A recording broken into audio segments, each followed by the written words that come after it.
Ndasubiriye kugusuhuza nkuha ikaze nshuti mukunzi wacu wobandanya kubana natwe ngaha kuri ino mboneshakure idahengeshanya kugushikiriza amakuru, ibiganiro kumwe n'inkuru tubandanya gushikiriza. Utegerezwa gusa kumanuka munsi y'ino video hama ugafyona imbere y'ijambo Isange TV, haraba handitse ijambo s'abonner canke subscribe bivanye na YouTube ukoresha. Urafyondako hama uba udushikirije intererano yawe yo kuja turakuronsa amakuru, ibiganiro kumwe n'inkuru tubandanya gushikiriza. Ese vy'ukuri hagati ya Perezida Ndayishimiye na General Prime Niyongabo vyifashe gute? Imyaka 11 General Prime Niyongabo niyo amaze arongoye igisirikare c'u Burundi.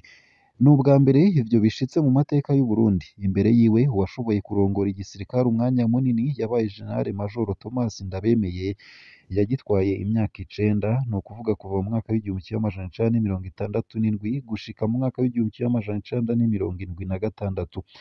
Muri iyi myaka 3 iheze, Prime Niyongabo yafatwa nk'inkingi ikomeye y'ubutegetsi bwa Perezida Ndayishimiye basanzwe banahuriye kuri vyinshi. Ndayishimiye na Niyongabo ni abagenzi ba kera. Ndayishimiye yahagarikiye ubugeni bwa Niyongabo. Mu njyane za Ndayishimiye na Bunyoni, Prime Niyongabo yamye ari uwuhumuriza ko Bunyoni atoshobora gutembagaza ubutegetsi. Mu ruyeri rwo kwigizayo Petero Nkurunziza, Prime Niyongabo yari ku ruhande rwa Ndayishimiye. Muri aya mezi ya nyuma, ishusho y'umwizigirwa wa Perezida Ndayishimiye iriko iratakara kwa General Niyongabo. Igisirikare kivugwamwo ubusuma bukomeye. General Niyongabo aboneka nk'uwuhagarariye ubwo busuma. Abasirikare baridogera cane Prime Niyongabo. Ndayishimiye bizomugora kumugumana mu gihe abangamiye abandi bajenerale yagiriza ubusuma bakoze kuva kuri Nkurunziza. Amatwi adusumira nuko General Niyongabo nawe abizi ko igihe asigaje mu mabanga coba ari gito cane. Amazina y'abashaka kumusubirira hakaba n'ugwanugwa, co kimwe n'ibindi bihangange bitekewe n'ubwoba muri kino gihe, nawe yoba ari mu bariko baragerageza kurungika imiryango hanze kubera batazi iyo ibintu bitera bija. Prime Niyongabo yaravugurujwe ku kibazo c'imishahara y'abasoda. Mu mpera za Ndamukiza 2023 abasirikare barongewe umushahara ku rugero rutari bwigere rubaho mu mateka y'igisoda c'u Burundi. Imishahara ya benshi yararwijwe hafi incuro zitatu. Ivyo vyabaye mu gihe hari haciye iminsi mike cane General Niyongabo hagendeye abasirikare mu gihugu cose abasaba kwihangana, havuga ko ata mafaranga ariho, ko abasoda borindira igihe imishahara izoduzwa ku bandi bakozi ba leta. Ishavu mu basoda ryari ryinshi cane inyuma y'ivyo biganiro. Henshi nta n'ikibazo abasoda bamubaza kubera umubabaro. Icababaza abasoda ni ubukene budasanzwe bari barimwo, aho bamwe batari bagishobora no kuronka agatike ko kuja kuramutsa imiryango.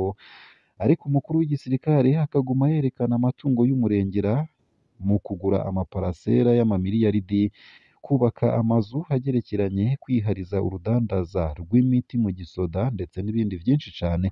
Benshi baribuka amakuru ya RPA avuga ingene General Prime Niyongabo yafatanywe muri Kigarama 2022 amadolari 200,000 yarajanye mu rugendo. Kongera imishahara abasoda ntivyasavye ko leta ihindura amafaranga ikoresha mu mwaka. Ni nayo mpamvu mu gisirikare hakwiye urukurukuru rw'amafaranga bongewe ari ayo bahora bibwa. Mu gihe hatansigura itanzwe, ntanyeka ko urwo rukurukuru ari rwo abasoda bazogumana. Ubusuma budasanzwe mu mishahara y'abasirikare. Haraciye amezi hahagaritswe abasirikare batari bake bakora mu biro bijejwe imishahara y'abasoda DCT. Amatohoza yerekanye ubusuma bukomeye bwahora bukorwa n'abo basirikare, aho buri kwezi bahora baduza imishahara y'abasoda bamwe bamwe. Ugasanga nk'umusirikare umwe baramuhemvye amamiliyoni ku kwezi, bakaca bamutelefona bamusaba gusubiza ayo mahera, ariko bakumvikana ayo bamusigira. Ibisongerezi vy'intwazangabo bikora muri DCT basanze vyaratunze ku rugero rutangaje, aho usanga bamwe bafise amazu mu makaritsiye nka yose ya Bujumbura, baraguze imiduga izimvye, bamwe mbere imiryango barayirungitse muri Canada. Amakuru y'ibanga akwiragizwa mu basoda akaba avuga ko bano basirikare boba barakoranye na General Niyongabo. Ayo makuru akaba avuga ko buri kwezi hoba hahora hakorwa intonde zibiri z'imishahara listing. rumwe rwaheza rukanyegezwa kuruvuga umushahara w'ukuri wandikiwe umusoda n'urundi rwajako imishahara abasoda bahabwa. Biragoye rwose kumenya ukuri kw'ayo makuru ariko arakwiragizwa mu basoda. Ico bikoze hari ibisongerezi bigeze mw'ibohero kubera ubwo busuma. Hari n'abasirikare birukanywe kubera amakonte yabo yaciyeko iyo mishahara y'ubusuma. Muri DCT ibisongerezi vyasubirijwe n'intwazangabo. Ayandi mafaranga yibwa cane n'ayakurwa ku mishahara y'abasirikare baja ku bikorwa vyo kugarukana amahoro muri Somalia ndetse na Centrafrica. Umuntu afatiye ku basoda baja muri Somalia gusa, umusoda wese baramutwara hafi ibihumbi 600 vy'amarundi ku kwezi. Umuntu afashe ko buri kwezi muri Somalia hoba hariyo abasirikare baba ibihumbi 5, ni ukuvuga ko buri kwezi babatwara hafi imiliyaridi 3. Ayo mafaranga yose abasirikare bavuga ko batazi yaja.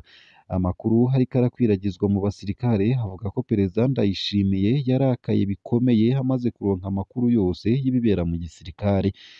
Ubusuma mu myambaro n'imfungurwa z'abasirikare. Intwazangabo twaganiriye zaratweretse ingene abasirikare bagiye gufungura kuva muri Mukakaro 2023. Abasoda bagiye gusubira gufungura ibintu batari bacibuka ko bibaho. Ivyo baheruka mu myaka ya kera kuri Bagaza no mu ntwaro ya mbere ya Buyoya. Inyama, amata, umukate, isukari, ifu y'ibigori, imboga, ivyamwa n'ibindi.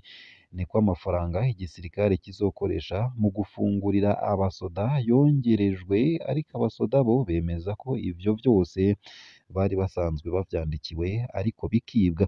Buri mwaka abasirikare barafise imyambaro mishasha bandikiwe, ariko iyo bagize inama bakaronka umwambaro, ariko iyo bagize Imana bakaronka umwambaro umwe mushasha ku mwaka bashimira Imana.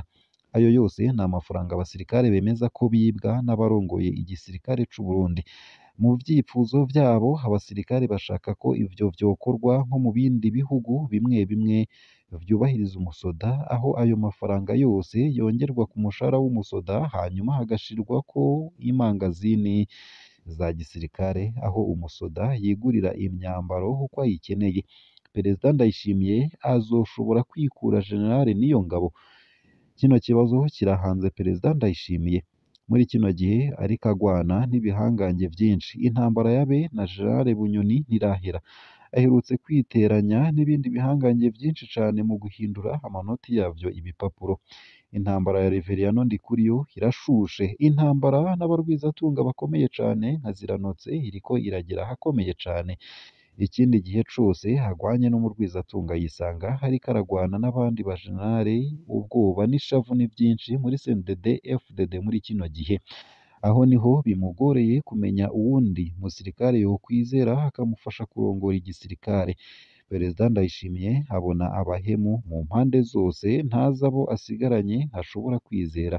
Ku rundi ruhande ariko kugumana General Prime Niyongabo nawe nyene azi ko hatagikundwa sicoroshe. Amukuye ntaziyo acamushira. Yararangije kumuha amapete yose ashoboka mu gisirikare.